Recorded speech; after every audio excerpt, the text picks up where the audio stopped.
Hello, my name is Catherine Kay and I am the Education Officer at the Wordsworth Trust. I'm going to talk today about kind of two poems, a poem called Expostulation and Reply and The Tables Turned, which are often kind of read and talked about together, and they're often the poems that are brought in to kind of bat about the argument about whether Wordsworth is a kind of environmental poet in the kind of modern sense of the word, because they contain a few kind of sound bites, I guess, that are kind of easily extractable, and you might say, oh yes, that's the modern environmental movement. I thought they're quite short and they're quite rhymey, so I thought I might start by reading Expostulation and Reply first. It takes the form of kind of a conversation between a person called William, who we can kind of assume is Wordsworth, and somebody who is keener on books than being outside. Why, William, on that old grey stone, thus for the length of half a day? Why, William, sit you thus alone, and dream your time away? Where are your books, that light bequeathed to beings else forlorn and blind? Up, up, and drink the spirit breathed from dead men to their kind. You look round on your mother earth, as if she for no purpose bore you, as if you were her firstborn birth, and none had lived before you. One morning thus by Esthwaite Lake, when life was sweet, I knew not why, to me my good friend Matthew spake, and thus I made reply. The eye cannot choose but see, we cannot bid the ear be still, our bodies feel where'er they be, against or with our will. Nor less I deem that there are powers which of themselves our minds impress, that we can feed this mind of ours in a wise passiveness. Think you, mid all this mighty sum of things for ever speaking, that nothing of itself will come, but we must still be seeking?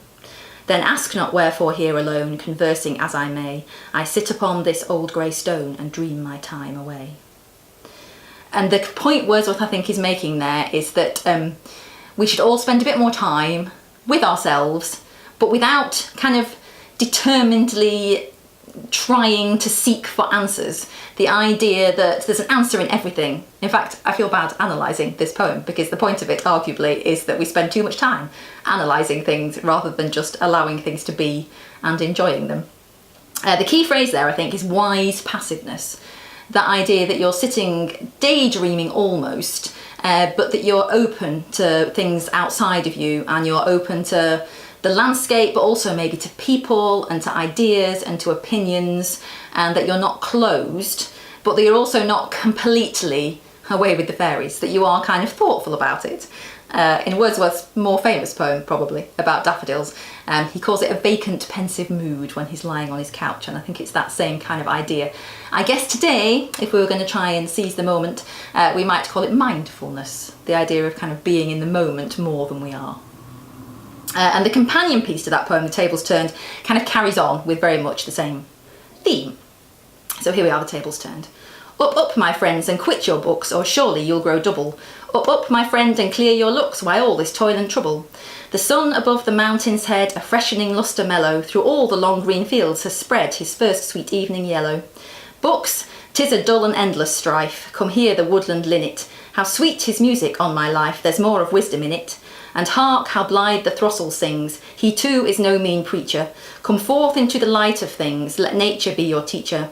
She has a world of ready wealth our minds and hearts to bless, spontaneous wisdom breathed by health, truth breathed by cheerfulness. One impulse from a vernal wood may teach you more of man, of moral evil and of good, than all the sages can. Sweet is the law which nature brings, our meddling intellect misshapes the beauteous forms of things, we murder to dissect.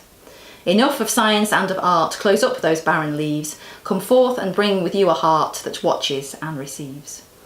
So you can see that kind of picks up from where Expostulation and Reply leaves off, with some kind of criticism, I guess, which we could equally apply to modern life. I think that phrase, our meddling intellect misshapes the beauteous forms of things, is oft quoted, and sometimes out of context, I think.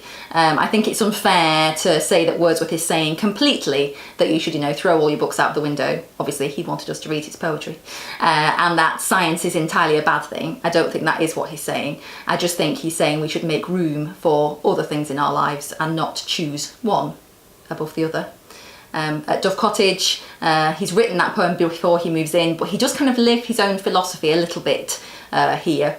So he spends a lot of time outside, just kind of watching and walking and experiencing, and those views that kind of went almost into his imagination and therefore into his poetry are still the views and experiences that many people come to the Lake District seeking now.